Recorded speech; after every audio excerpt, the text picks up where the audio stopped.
வெண்முரசு. இமைக்கணம் 29. வாசிப்பது சந்தீப்.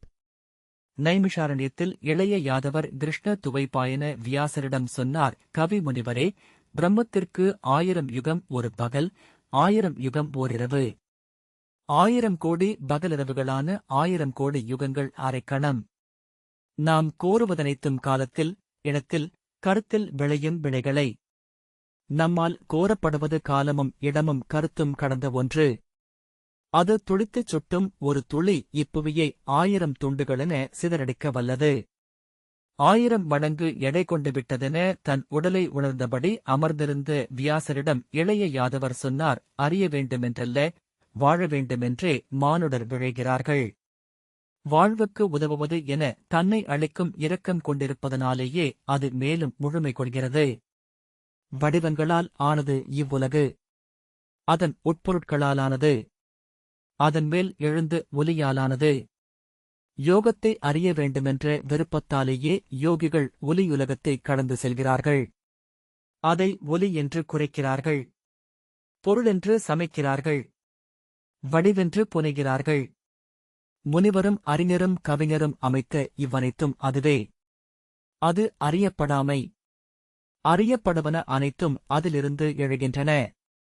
இரவிலிருந்து புலரியில் பொருட்கள் முளைத்தெழுவது போல. இரவில் அவை மூழ்கியணைவது போல. அறிவால் அறியப்படுவதும் அறிபுலன்கள் அனைத்தையும் கடந்தமைந்ததுமான அறிவே அது. மண், நீர், தீ, காற்று, வான், உளம், மதி, தன்னிலை என்னும் 8 வகையாக பிரிந்து இயற்கை என்றாகிறது. அழிவுபடும் இயற்கையைக் குறித்தது பூத ஞானம். அழிவிலாத அறிவைப் பற்றியது தேவ ஞானம். உடலுக்குள் அதை அறிதல் யாக ஞானம். நீங்களே அது என்றுணர்க. நான் எனச் சொல்லி விரிக. உங்கள் வடிவு கொண்டவனை அறிக. கவிஞனை, பழையோனை, ஆள்வோனை, அணுவின் அணுவை, அண்டப்பேரண்டத்தை, அனைத்தையும் சூடுபவனை, அலகிலா வடிவுடையோனை, இருளுக்கப்பால் கதிரென நிற்பவனை வாழ்த்துக்க. உங்களுடையது சொல்வேள்வி. இங்கு என்று முழுது ஒளி வழியும் இருள் வழியும். மீளாதது முதல் வழி. மீள்வது இன்னொன்று. உங்கள் வழி இங்கு மீள்வதே. அது அழகின், அழியின் வழி. அள்ளி அணைப்பது, ஆடி மகிழ்வது. இங்கு என்றுமிருக்கும் பூமரக்காடு உங்கள் சொற்கள். தன் வழியை அறிந்தவனே யோகி. வேதங்களிலும் தவங்களிலும் கொடைகளிலும் இயலும் தூய்மை வழியல்ல உங்களுடையது. சொல்லில் எழுவது. அது முதல் பெருநிலையே. வாழ்வுக்குப் பொருள் தேடுபவன் கவிஞனல்ல, பொருள் அளிப்பவன் அவன். வினாக்களால் ஆனதல்ல காவியம், அழியா விடைகளாலானது. உசாவ வேண்டாம், புனைந்தளியுங்கள். சுருக்க வேண்டாம், விளக்குங்கள். உளம்விரிந்து நீங்கள் புனைவதெல்லாம் மெய்யே. தன் சொல்லில் எழுந்த மெய்யை கவிஞன் தன் கனவால் ஒப்புகையில் அதுவே முதற்சான்றாகும். ஆம் ஆம் ஆம் என மும்முறை ஒப்பி பிரம்மம் மறுசான்றுரைக்கும். விண்ணுக்கெழும் ஆணையை அனலுக்கு அளித்ததே மண்ணில் வீழும் ஆணையை மழைக்கு அளித்தது. உங்கள் சொற்களாலேயே இங்கு மானுடம் வாழ்வை பொருள் கொள்ளும், கனவுகளை விரித்தெடுக்கும், கண்டடையும், கடந்து செல்லும். ஆம், அவ்வாறே ஆகுக. வியாசர் தாடியை நீவிவிட்டு தன்னுள் அச்சொற்களை சீராக அடுக்கியமைத்துவிட்டு எழுந்தார். நான் கிளம்புகிறேன் யாதவரே. 1000 முறை ஊசலாடி மெல்ல அமைந்தது போல் உணர்கிறேன் என்றார். செல்வழி சிறக்கட்டும் என்று இளைய யாதவர் வாழ்த்தினார். வியாசர் கைகூப்பி, நீங்கள் எண்ணுவது இயல்க. என் சொற்களில் அவை நிலை கொள்க என்றபின் படிகளில் இறங்கினார். முற்றத்தில் குளிர்காற்று சுழன்றடித்துக் கொண்டிருந்தது. மேலாடையை சீரமைத்துவிட்டு காட்டுப்பாதையில் நடந்தார். ஒரு வினாவும் எஞ்சவில்லை என்றாலும் உள்ளம் சிறு நிறைவின்மையை உணர்ந்து கொண்டிருந்தது. அது ஏன் என அவர் ஆழம் வியந்து கொண்டது. வழுதவறிவிட்டோமா என அவர் எண்ணிய போது அது வியாசவனம் என்று உணர்ந்தார். நின்று தாடியை நீவியபடி சூழ நோக்கினார். அங்குதான் அன்று மாலை வந்து சேர்ந்திருந்தார். எழவிருப்பதை எண்ணே கலங்கினார். விழிதிருப்பி குனிந்து நோக்கியபோது தன் எதிரே பாறை முனையில் அமர்ந்திருந்த சிறுதவளையின் விழிகளை நோக்கினார். அது பாயத் தொடங்கும் கணத்தில் உறைந்திருந்தது. அருகே நோக்குணர்வை அடைந்து திரும்பிப் பார்த்தார். வியப்புடன் தந்தையே என்றார். பராசரர் புன்னகையுடன் அவரை அணுகி வந்து நலம் சூழ்க்க மைந்தா என்றார். தந்தையே, இது உளமயக்கா கனவா என்றார் வியாசர். எதையருகையிலும் அதற்கு கால் தொடும் மண்ணில் என்ன மதிப்பு என்று எண்ணுவதிலிருந்து ஒழியவியலாதா உன்னால் என்றார் பராசரர். வியாசர் இயலாது, ஏனென்றால் நான் கவிஞன் என்றார். பராசரர் ஒரு கனவு அதற்குள் அனைத்து கனவுகளையும் விரியச் செய்கிறது என்றார். தந்தையே, சிறு உளக்குலை ஒன்று என்னிடம் எஞ்சியிருக்கிறது என்றார் வியாசர். ஆம், அதிலிருந்தே நான் எழுந்தேன் என்றார் பராசரர். விண்ணளாவிய விடை ஒன்றை கண்டடைந்தேன். அதற்கப்பால் வினா ஒன்றில்லை என்றும் உணர்ந்தேன். ஆனால் 7 எழுத்தாணி வைக்க மண்ணில் ஊன்றிய விடை ஒன்று எனக்கு தேவை. அதுவே முதற்சொல்லென்று அமைய முடியும் என்றார் வியாசர். சொல்லுங்கள், இவையனைத்தும் நிகழ்வது ஏன்? பராசரர், நான் அறிந்தது ஒன்றே என்றார். பிரம்மனின் மைந்தராகிய வசிட்ட பிரஜாபதியின் மைந்தர் சக்தி. அவருடைய மைந்தன் நான். நீ என் குருதி வியாசர். ஆம், என் மூதாதையாகிய வசிட்டரிடமிருந்தே சொல் தொடங்குகிறேன் என்றார். இக்ஷுவாகு குலத்தில் பிறந்த மித்ரசகன் என்றொரு அரசன் முன்பு அயோத்தியை ஆண்டு வந்தான். அவனுக்கும் எனக்குமான பூசலில் இருந்து தொடங்குகிறது உன் துயர் என்றார் பராசரர். பிரம்மனுக்கு மரிசியில் பிறந்த கஸ்யப குடியில் வந்தவன். விவஸ்வான், வைவஸ்தமனு, இக்ஷுவாகு, விகிக்ஷி, சசாதன், புரஞ்சயன், கபித்ஸ்தன், அனேசஸ், பிருதுலாஸ்வன், பிரசேனஜி, யுவனாஸ்வன், மாந்தாதா, புருகுத்சன், திருசதஸ்யு, அனரண்யன், ஆரியஸ்வன், வசுமனஸ், சுதன்பா, திரையாரணன், சத்யவிரதன், ஹரிச்சந்திரன், லோகிதாஸ்வன், ஹரிதன், சுஞ்சு, சுதேவன், பருகன், பாகுகன், சகரன், அசமஞ்சஸ், அம்சுமான், பகீரதன், சுருதநாபன், சிந்துத்வீபன், ஐதாயுஸ், ரிதுபர்ணன், சர்வகாமன் எனும் கொடிவழியில் வந்து சுதாசனின் மைந்தனாக பிறந்தவன் மித்ரசகன். ஒருமுறை ஆயர்கொடிகள் மித்ரசகனிடம் வந்து அவர்களின் கன்றுகளையும் கன்றோட்டும் மைந்தரையும் காட்டுப் புலிகள் வேட்டையாடுவதாகச் சொல்லி வருந்தினர். அவர்களைக் காக்கும் பொருட்டு அவன் தன் படைகளுடன் ஆயர்நிலத்தை அடைந்து சூழ்ந்திருந்த காடுகளுக்குள் புகுந்து பல் உதிர்ந்த முதுபுலிகளைக் கொன்று இளம்புலிகளை உள்காடுகளுக்கு துரத்தினான். அருகிருந்த கன்மாஷி நதியின் கரையிலமைந்த கன்மாஷம் என்னும் காட்டில் தன் குழுவினருடன் வேட்டையாடிக் கொண்டிருக்கையில் புதர்களுக்குள் 2 புலிகள் விளையாடுவதைக் கண்டு அம்பு தொடுத்து ஒரு புலியை கொன்று வீழ்த்தினான். அவை புலிகளல்ல, அக்காட்டிலிருந்த கன்மாஷர் என்னும் அரக்கர்குடியைச் சேர்ந்த கிருதி என்னும் கன்னியும் அவள் காதலனும். அவர்கள் தங்களின் குடிவழக்கப்படி புலித்தோல் ஆடையணிந்து காட்டில் காமமாடிக் கொண்டிருந்தனர். அம்புபட்டு காதலன் அலறி விழ அவனருகே இருந்து அவன் குருதி வழிந்து உடலுடன் சீறி எழுந்த கன்மாஷகுலத்து அரசன் கிங்கரனின் மகளான கிருதி, விழியிலா அரசே, எந்த வேள்வியாலும் தீராத பழியைக் கொண்டாய் என்று கூவினாள். நான் புலி என்றே எண்ணினேன் என்றான் அரசன். புலி என்றாலும் காமம் கொண்டாடுகையில் கொல்பவன் அறத்தோன் அல்ல என்று அவள் சொன்னாள். இல்லை, நான் அதைக் காணவில்லை என்று அவன் மீண்டும் சொன்னான். அரசனே, உன் உள்ளம் காமத்தில் எப்போதும் திளைத்துக் கொண்டிருக்கிறது. ஆகவே காமத்தின் அசைவை உன் விழி ஒருபோதும் அறியாமலிருக்காது. அவ்வசைவு உன்னை அறியாமலே உன்னில் எழுப்பிய பொறாமையாலேயே நீ அம்பு தொடுத்தாய். இல்லை என்றால் உன் தந்தை மேல் ஆணையிட்டுரை என்றாள் கிருதி. அரசன் சினத்துடன், இழிகுலத்தோளான அரக்கி, உனக்கு நான் மறுமொழி சொல்ல வேண்டியதில்லை. உன்னையும் கொன்று இச்செயலை இங்கேயே முடிக்கிறேன் என்று இன்னொரு அம்பை எடுத்தான். விழிநோக்க நீ என்னை வீழ்த்த முடியுமென எண்ணுகிறாயா? இப்பழைக்கு உன் குடிமேல் வஞ்சம் தீர்ப்போம். இக்குருதிமேல் ஆணை என்றபடி அவள் ஒரு கணத்தில் இலைகளுக்குள் மறைந்தாள். அம்புடன் சினக்கூச்சலிட்டபடி அரசன் அவளை தேடினான். அவள் காட்டில் கலந்து அகன்று விட்டிருந்தாள். பகலெல்லாம் அவளை தேடிவிட்டு அரசன் திரும்பிச் சென்றான். அரக்கர் குலமகளின் தீச்சொல்லை எண்ணி அவன் அகம்படியர் அஞ்சினர். அவன் நகர் நுழைவதற்குள்ளாகவே குடிகளும் அரசியும் அதை அறிந்துவிட்டிருந்தனர். அயோத்தியின் அரசன் அதை பொருட்டெனக் கருதவில்லை. தன் அரண்மனையில் மகளிருடன் களிப்பதிலும் பாங்கருடன் சூதாடுவதிலும் தன்னை மறந்தான். அரக்கர்களின் பகை தன்னைத் தொடர்வதை ஒரு கணம் எண்ணியிருந்தால் அவன் அழிவை தவிர்த்திருக்கலாம். ஆனால் பெருமரங்களை பார்ப்பவர்கள் கால்தடுக்கும் சிறுவேரை காண்பதில்லை.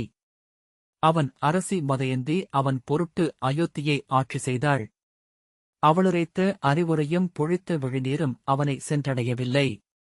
அந்நாளில் அந்தண முனிவரான வசிட்டர் அயோத்திக்கு வருவதாகவும் அவன் அரண்மனையில் தங்கவிருப்பதாகவும் செய்தி வந்தது. அரசனின் காமநாட்டத்தால் அயோத்திக்கு இழிபெயர் வந்துவிட்டிருந்த காலம். ஈராண்டு மழையும் பொய்த்து குடிகள் அரசனை பழித்துரைக்க தொடங்கிவிட்டிருந்தனர். அந்த தீப்புகழை வேதிய முனிவரின் வருகை நீக்குமென அரசி மதயந்தி எண்ணினாள்.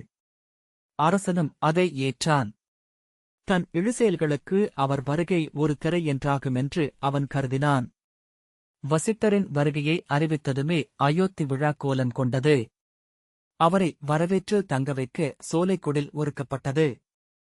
அவர் நீராட சரைவில் புதிய படித்துறை கட்டப்பட்டது. அவருடன் அவையமர வேதியரும் புலவரும் அவைக்கு வரவழைக்கப்பட்டனர். அவர் தலைமை கொண்டு அமர அஸ்வமேத வேள்வியை நிகழ்த்த வேண்டுமென்று மித்ரசகன் எண்ணினான். அதற்குரிய அனைத்தும் ஒருக்கப்பட்டன. வேள்விச்சாலை சரைவின் கரையில் முறைப்படி அமைக்கப்பட்டது. வசிட்டர் அங்க நாட்டிலிருந்து வந்து கொண்டிருந்தார். அயோத்தியில் மகாருத்ர வேள்வி ஒன்றை அவர் நிகழ்த்த எண்ணினார்.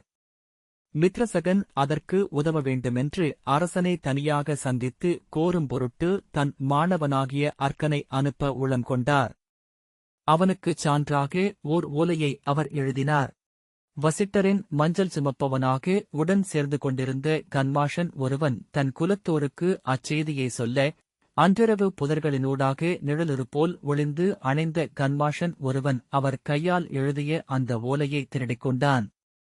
அவ்வோலையுடன் அயோத்தியை அடைந்து அரசவைக்குச் சென்று வசிட்டரின் மாணவன் என தன்னை அறிவித்துக் கொண்டான். ஓலை அவனுக்கு சான்றாகியது. அரசனிடம் தனியாக பேச வேண்டும் என்று அவன் சொன்னதனால் அமைச்சர் அவனை அகத்தளத்திற்கு அழைத்துச் சென்றார். மதுவுண்டு விழிசிவந்து சொல்தொடர்ந்து அமர்ந்திருந்த மித்ரசகனிடம் அவன் மந்தனம் பேசினான். வசிட்டர் மகாருத்ர வேள்வியை இயற்றவிருப்பதாகவும் அதன் பொருட்டு ருத்ர நோன்பு கொண்டிருப்பதாகவும் சொன்னான். ஒவ்வொரு கருநிலவு நாளிலும் அவர் மானுட ஊனை நோன்புணவாகக் கொண்டு குருதிபலி அளித்து ருத்ரனை வணங்குவது வழக்கம் என்றும் அவர் வந்தணையும் நாளே கருநிலவென அமைவதாகவும் கூறினான். மானுட ஊனுணவை அவர் உண்பதை அணுக்கராகிய மாணவரும் அறியலாகாது. எனவே அதை எளிய கிழங்குணவு போல சமைத்து எவரும் அறியாமல் அவரைக் கழிக்க வேண்டும் என்று கூறினான். அவரே அதை அறியாதவரென்று நடிப்பார். வைதிகர் எனும் எல்லையை கடக்காமல் அவர் ருத்ரத்தை அடைய முடியாது, கடந்தாலொழிய விஸ்வாமித்திரரை வெல்ல முடியாது என்பதனால் அவர் அந்நோன்பை கொள்கிறார் என விளக்கினான். கரவுள்ளம் கொண்டோர் பிறரெல்லாம் உளம் கறந்தவரே என நம்புபவர்கள். மித்ரசகன் அதை மறுவினாவின்றி நம்பினான். தன் அணுக்கனை அடுமனைக்கு அனுப்பி சிறைப்பட்டவன் ஒருவனைக் கொன்று அவ்வோனை கொண்டு சென்று கிழங்குகளிட்டு ஊன்கறி என்று அறியாதவாறு சமைக்கச் செய்தான். அயோத்திக்குள் புகுந்த வசிட்டரை தன் அரசி மதயந்தியுடன் கோட்டை வாயிலுக்கே சென்று தாழ்பணிந்து வரவேற்று அழைத்து வந்து அவருக்கான தவக்குடிலில் தங்க வைத்தான். வசிட்டர் நகர் நுழைந்ததை அயோத்தி பெருந்திருவிழாவென கொண்டாடியது. அன்றிரவு வசிட்டருக்கான உணவு அரசனின் அணுக்கனால் நேரடியாக கொண்டு சென்று அளிக்கப்பட்டது. அதை அரசனே அவருக்கு கொடுத்தனுப்பியதாக அவன் சொன்னான். நெடும்பயணத்தால் களைத்திருந்த வசிட்டர் அந்த ஊனுணவை உண்டார். அந்தியின் பூசைகைகள் முடித்து தர்ப்பை பாயில் அவர் உறங்கினார். கனவில் அவர் உண்ட ஊனுக்குரிய சிறையாளன் எழுந்து வந்தான். விழிநீர் வழிய கைகூப்பியபடி அவர் முன் நின்றான். அவன் நீட்டியிருந்த கையில் கரிய புழுக்கள் நெளிந்தன. இவை என்ன என்று அவர் அவனிடம் கேட்டார். நான் இயற்றிய பழிகள். இவை உங்களால் உண்ணப்பட்டுவிட்டன. உங்கள் குடலில் வளர்கின்றன என்றான். அலறியபடி விழித்துக் கொண்ட வசிட்டர் உடனே தன் வயிற்றில் கைவைத்து ஊழ்கத்திலமர்ந்து நிகழ்ந்தவை அனைத்தையும் உணர்ந்தார். உடல் உலுக்க குமட்டிக் குமட்டி வாயுமிழ்ந்தார். குருதி வழியும் வரை குமட்டிக் கொண்டிருந்த பின் வலிப்பு வந்து நிலத்தில் விழுந்தார். அவர் உடல் கொதிக்கத் தொடங்கியது. அவருடைய மாணவர்கள் அவரை அயோத்தியிலிருந்து விலக்கி சரையுவின் கரையிலிருந்த சோலை ஒன்றுக்கு கொண்டு சென்றனர். அங்கே 18 நாட்கள் உடல்காய நோயுற்றுக் கிடந்த வசிட்டர் விழுதிருந்ததும் நிகழ்ந்ததை உணர்ந்து விழிநீர் விட்டார். மீண்டும் மீண்டும் உடல் உலுக்க குருதியுமிழ்ந்தார். நிகழ்ந்ததை அறிந்த அரசன் அஞ்சியபடி அக்குடிலருகிலேயே நின்றிருந்தான். அவர் விழித்தெழுந்ததை அறிந்ததும் ஓடிவந்து அடிபணிந்து பொறுத்தருளும்படி கோரினான். பொய்மையால், புலனின்பத்தால், ஆணவத்தால் நீடு தொலைவு நடந்த கால் என தடிப்பு கொண்டிருந்த அவன் முகத்தைக் கண்டதுமே வசிட்டர் சினம் மிகுந்தவரானார். அருகிருந்த கெண்டியிலிருந்து சரையுவின் நீரை கையிலூற்றி அவன் மேல் வீசி தீச்சொல்லிட்டார். என்னை இழிவுணவு உண்ணச் செய்தவன் நீ. இப்பழிக்கு இப்பிறவியிலேயே நீ நிகர் செய்தாக வேண்டும். 100 ஆண்டுகள் மானுட உணவு உண்ணும் அரக்கனாக மாறி காடுகளில் அலைக. அப்பழியைச் சுமந்து 7 முறை பிறந்து உழல்க. உன் குருதி வழி உன்னுடன் அழிக என்றார். அரசனின் அருகே நின்ற மதயந்தி அவர் கால்களில் விழுந்து, என் குடியை அழிக்காதீர் முனிவரே, என் பொருட்டு அருளுங்கள் என்றாள். சினம் சற்றே தணிந்த வசிட்டர், உன் குருதி வழியினரிலிருந்து அயோத்தி அரசர்களைப் பெறும். அவர்கள் நியோகமைந்தர்களென அமைந்து உன் அரசனுக்கு விண்பேரளிப்பார்கள் என்றார். மித்ரசகன் அயோத்தி மக்களால் விலக்கப்பட்டான். நகர் நீங்கி கானேகிய அவன் உருவம் நாளுக்கு நாள் மாறியது. பார்ப்போர் அஞ்சும் தோற்றம் கொண்டு பெருஞ்சினமும் காழ்ப்பும் நிறைந்தவனாக காட்டுக்குள் தனித்து அலைந்தான். அவனைப் பற்றி அறிந்து வசிட்டரின் எதிரியாகிய விஸ்வாமித்திரு முனிவர் மாத்துரு கொண்டு வந்து சந்தித்தார். உன்னை தீச்சொல்லிட்டு இப்பெரும்பழைக்கு ஆளாக்கிய வசிட்டரை பழிவாங்கு.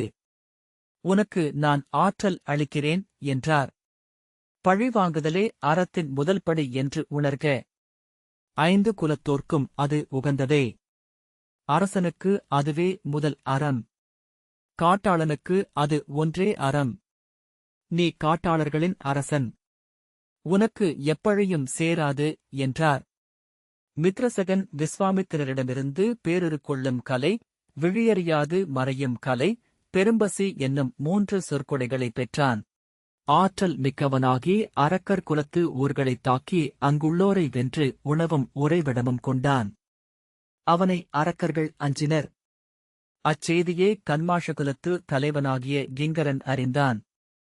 தன் வீரர்களை அனுப்பி மித்ரசகனை சிறைப்பிடித்து இழுத்துவர ஆணையிட்டான். உணவும் மதுவும் அளவிலாது உண்டு மயங்கிக் கிடந்த மித்ரசகனை அவன் வீரர்கள் பிடித்துக் கட்டி கன்மாஷபுரிக்கு கொண்டு சென்றனர். கிங்கரன் அரச முனிவராகிய விஸ்வாமித்திரு முனிவரிடமிருந்து அருள் பெற்றவன். முன்பு அவர் கன்மாஷி நதிக்கரையில் குடில் கட்டி தன் மாணவர்களுடன் தவம் செய்து கொண்டிருந்தபோது தொலைவிலிருந்து அவரை நோக்கினான். அவர் ஆற்று நீரை அள்ளி அனலென்றாக்கி எரிகுளம் அமைப்பதைக் கண்டதும் அவர் ஆற்றல் மிக்கவர் என உணர்ந்து அவரை அணுகி பணிந்தான். அவருக்கு பணிவிடை செய்து அவர் அன்பை பெற்றான். தனக்கும் தன் மாணவர்களுக்கும் தேனும் கனியும் கிழங்கும் வேள்விக்குரிய மலைப்பொருட்களும் குன்றாது அளிக்க வேண்டும் என சொல் பெற்றுக் கொண்டு விஸ்வாமித்திரர் அளித்த ஊழ்கனும் சொல்லால் கிங்கரன் ஆற்றல் கொண்டான். கன்மாஷகுலத்து தலைவன் கரபியை அரைக்கூவி போரிட்டுக் கொன்று அரசன் ஆனான். அவனை அரக்கர் குலத்தில் எவரும் வெல்ல இயலவில்லை என்பதனால் அரசனென்று அறியப்பட்டான். அரக்கர் குலத்துக்கே தலைவனான பின் அவன் விஸ்வாமித்திரரை மறந்தான். அவருடைய தவச்சாலைக்கு அளிக்க வேண்டிய கொடைகளை நிறுத்திக் கொண்டான். சிறைப்பட்டு அவை முன் வந்து மித்ரசகன் கிங்கரனை தன்னுடன் தோள் போரிடும்படி அறைகூவினான். தன்னை எவரும் வெல்ல முடியாது என்று இருமாந்திருந்த கிங்கரன் அதை ஏற்று போருக்கிறங்கினான். 3 சுற்று போரின் இறுதியில் கிங்கரனை மித்ரசகன் சுழற்றி மண்ணிலறைந்து கொன்று நெஞ்சு பிளந்து குருதி அள்ளி முகத்திலும் நெஞ்சிலும் பூசி வெற்றி முழக்கமிட்டான். கன்மாஷர்களின் அரசனென்று தானே முடிசூட்டிக் கொண்டான். கிங்கரனின் மகள் கிருதியை மணம் புரிந்து கொண்டான். அவளுக்கிழைத்த தீங்குக்கு அவ்வாறு ஈடு செய்தான். கன்மாஷபாதன் என்ற பெயர் அவனுக்கு அமைந்தது. நாளுக்கு நாள் சினமும் கீழ்மையும் பெருகி வந்த உள்ளத்துடன் கன்மாஷபாதன் ஆற்றல்களை திரட்டிக் கொண்டான். தன் ஒற்றர்களை அனுப்பி வசிட்டரின் மைந்தர்கள் எங்கெங்கு இருக்கிறார்கள் என்பதை கணித்தான். பின்னர் ஒவ்வொருவரையாக வேட்டையாடலானான். அவர்களை கன்மாஷர்கள் காலையில் நீராடச் செல்லும் போதும் இரவில் குடிலில் தனித்துறங்குகையிலும் சிறுத்தைகளைப் போல ஓசையின்றி கவர்ந்து வந்தனர். கன்மாஷபாதன் அவர்களைக் கொன்று ஊனை சமைத்து உண்டான். அவன் குடியினர் அம்முனிவர்களின் ஊனை கள்ளுடன் உண்டு தாளமிட்டு களியாட்டமிட்டனர். வசிட்டரின் 100 மைந்தரையும் கொன்று உணவாக்கிய பின்னரே அவன் வஞ்சம் அடங்கியது. தன் மைந்தரை கன்மாஷபாதன் கொன்றதை வசிட்டர் அறியவில்லை. தன் மைந்தர்கள் ஒவ்வொருவராக மறைந்து விடுவதை அறிந்து எண்ணெய் எண்ணெய் ஏங்கினார். துயருற்று மெலிந்து எரிந்த சுள்ளி போலானார். 100வது மைந்தன் மறைந்து அன்று வஞ்சவெறியில் நெஞ்சிலறைந்து ஓலமிட்டார். அச்செய்தி வந்தபோது அவர் காலை பொழுதின் எரிசெயலில் இருந்தார். நெய்யெடுத்து ஊற்ற எழுந்த மரக்கரண்டியுடன் உறைந்தவர், தேவர்களே, என் பொருட்டு எதையும் கேட்கலாகாதெனும் நோன்பால் கட்டுண்டிருந்தேன். இனியில்லை அந்நோன்பு. இவ்வனலில் எழுந்தருள்க என்று கூவினார். அவியிட்டு அனலோம்பி வேதம் ஓதியபடி அதை கூவிக் கொண்டிருந்தார். அனலில் எழுந்த காற்றிறைவன், உன் அழைப்புக்கு இணங்கி வந்தேன், மைந்தா. சொல், நீ விழைவதென்ன என்றார். என் மைந்தர் எங்குள்ளனர்? எவ்வண்ணம் மறைந்தனர் என்று அவர் கேட்டார். கண்ணீர் வழிய நெஞ்சுலைய, சொல்லுங்கள், எங்கே என் மைந்தர்? என்ன ஆயிற்று அவர்களுக்கு என்றார். அவர்கள் கொல்லப்பட்டுவிட்டனர். அரக்கர்கள் அவர்களை சமைத்து உண்டனர் என்றார் காற்றரை. யார் செய்தது அதை என்றார் வசிட்டர். கையில் கங்கை நீரை அள்ளியபடி சொல்க. அதற்கு முதன்மை பழை கொள்வோன் யார் என்றார். நீங்கள் என்று வலியோன் சொன்னார். உங்கள் சொல்லே தொடக்கம். உங்களால் உருவாக்கப்பட்டவன் கன்மாஷபாதன். நீங்கள் அவனை ஒருத்தமையால் விஸ்வாமித்திரரிடமிருந்து பேராற்றலை பெற்றான். வேதமுனிவரே, செயல்களெல்லாம் தொடர் நிகழ்வுகளே. செவி கேட்டதை உளம் ஏற்றுக்கொள்ள இயலாமல் வசிட்டர் நின்றார். பின்னர் வேள்விக்கரண்டியை வீசிவிட்டு சாலையிலிருந்து இறங்கி ஓடினார். செல்லும் வழியெல்லாம் கதறிக் கொண்டிருந்தார்.